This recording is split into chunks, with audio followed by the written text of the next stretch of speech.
Do you see it, or is it just me?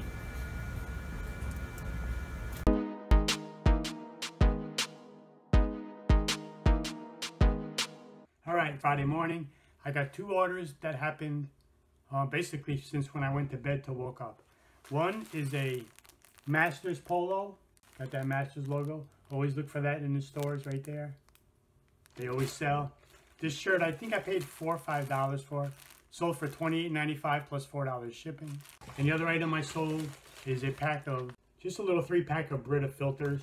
These aren't the expensive ones. I just sold a pack yesterday, $48. These are only like $15. So I'm only gonna make like $8 after everything on these. So I'm gonna pack these up, print out the labels right now, and then we're heading out. We're going to Goodwill. Then I'm gonna go to, if you watch my other videos, the thrift store that reopened in a new location. I'm gonna give them another chance. It wasn't as good as it used to be, but I don't want to base my new determination off of one visit. So I'm going to go back, check that out. Then I'm going to go to another thrift store where I source books mainly. And I'm going to scan their book section. That takes me like half hour to do at most. But I always pull some good books out of there. And possibly go back to another thrift store. No need to go to the post office today. My packages fit in the box. My mailman will pick them up later. All right, before we get headed out to Goodwill, there are a couple of shout outs I want to give. This week I did a live, and to Kimmy, and her channel name is Borderline Hoarderish, and her co-host is Pat over at Pat D's 72. They had me on this week for a live, and it was a lot of fun. And I will put a link to that video down below. And if you go check it out, if you're not subscribed to either one of them, please do so and let them know that I sent you over. So thanks for doing that for me. And now let's head out and let's do some thrifting. All right, first stop, Goodwill. A lot of cars here this morning. Here's a bag if you could get it priced right. Adrian Vidadini Studio. It's a backpack. They sell for about $30, $35, but they want $15, so that's too much. But if you could get it for a few bucks or $5, you can make 20 bucks. Checking out all the boxed items. Check out marshmallow shotgun. Here's a really cool old fondue set. So I found this Bobby Jones collection, water resistant silk pullover jacket. It looks brand new. But as I'm examining it, I see the shoulder seam. No good. Alright, so out of Goodwill I pulled this 1970s portable hand mixer. Thing is in mint condition. When I get home I'll take it out and show you. Spent 20 minutes in there, took a quick look through. So on to the next place. This place is hurting. Like this is their card goods, cookware. All very old, bad condition stuff. Sure, here's a Tommy Bahama that I will not pick up. Just too plain. Too bad this doesn't have more patches on it. It's an adult Boy Scout shirt.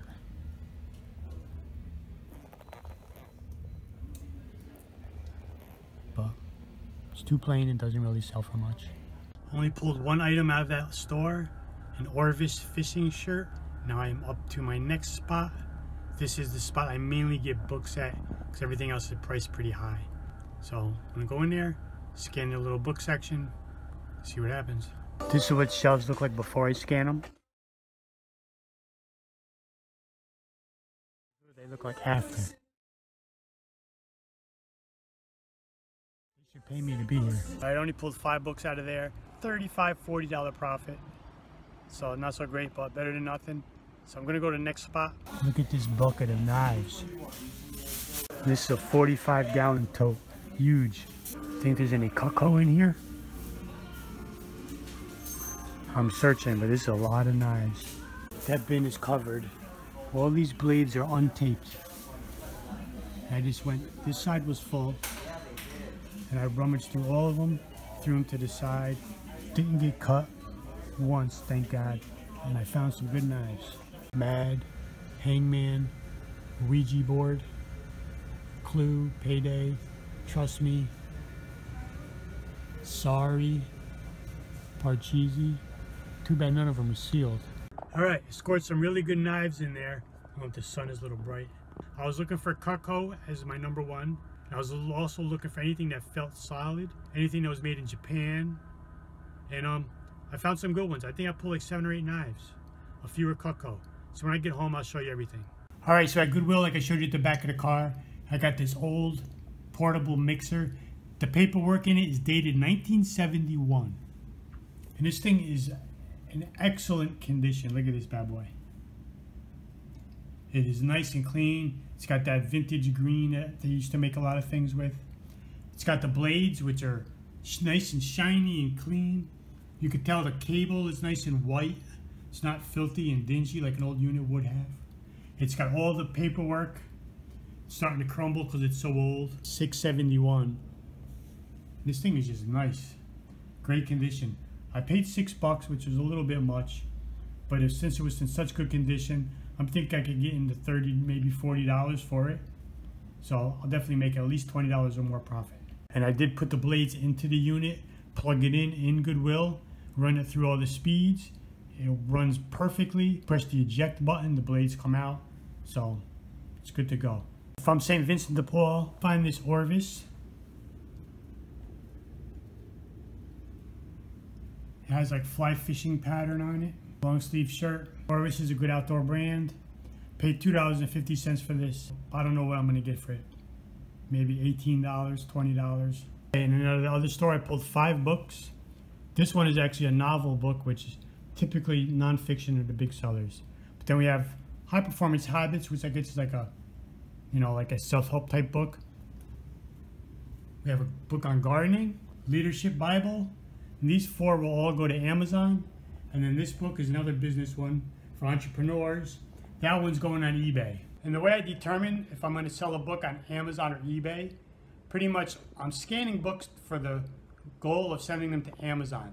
But if I come across a book that has a high E-score, and what that means is it sells often, and I know it's a popular book, but it's a low-selling book, like it's only a $10 book, and with Amazon fees, it's a reject and there'd be no profit in it.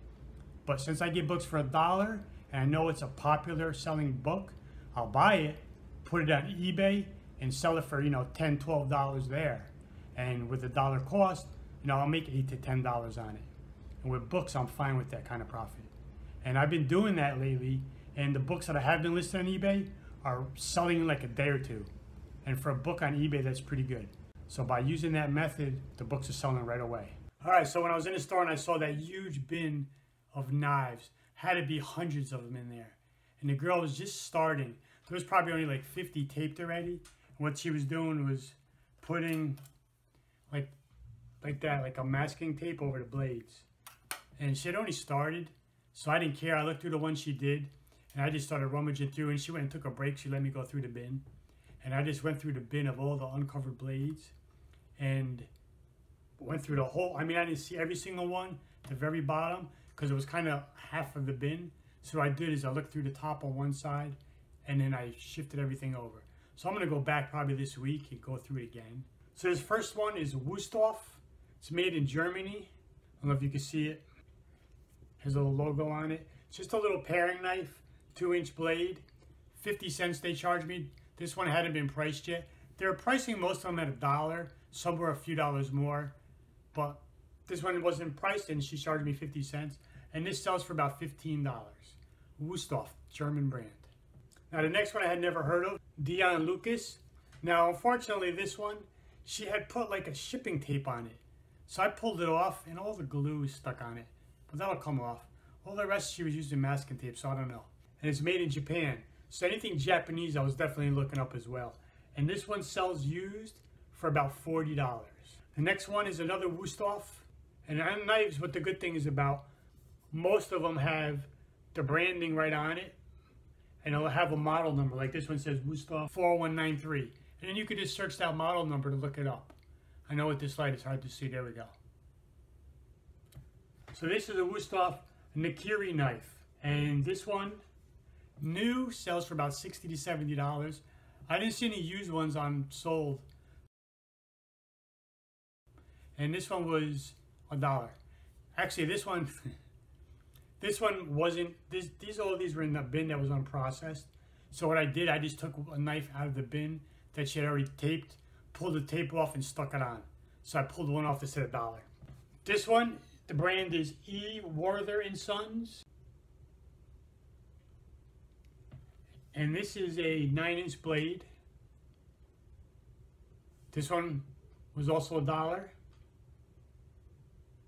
I priced it, so it was $1. And this one sells for about $25 used. This one is a Cutco. Now you hear resellers talking about Cutco a lot. Very good quality brand knife. They all sell for good money. I don't know if you're gonna be able to see the right there, Cutco. Model 1022, 8-inch blade. And Cutco's, this one has a wood grain handle, but they have like this kind of contoured grip. They don't have a flat grip like, say, like that. That's one thing you can see. The Cutco's, if you're looking through a bundle, they have these contoured handles, even on the smaller steak knives. So this is a big, what is this? 1022 model, 8-inch blade, and this sells for about $35 used. The next one is also a Cutco, model 1021. This one has it faded. It's hard to see without the light, but you can tell by the contoured handle. And this is just a 4 3/4 inch blade. It's called a trimmer knife, and it sells for about 20 bucks used. Also $1. And the last knife I grabbed caught my eye because it has a sheath, genuine leather sheath. So right away I said, okay, that's got to be something good. And on it, K-Bar Lunker. K-Bar makes a lot of military knives. This is a nice knife. Wood grain handle. This thing is really polished and shined up good. Here's the model number, 1384 K-Bar.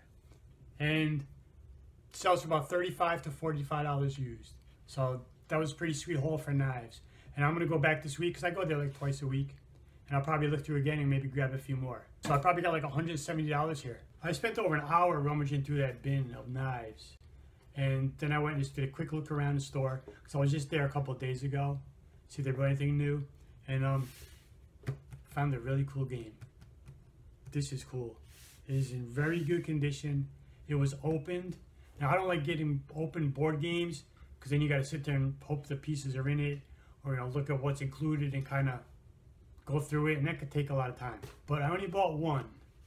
And ready for this? This is, I don't think I want to sell this. I might want to keep this. Look at that bad boy. I don't even know if you can see it. Parker Brothers Knight Rider game. Opened, but let me show you the inside. So in this Knight Rider game, the box is pretty much really good condition. Few slight little, imperfections in the corners.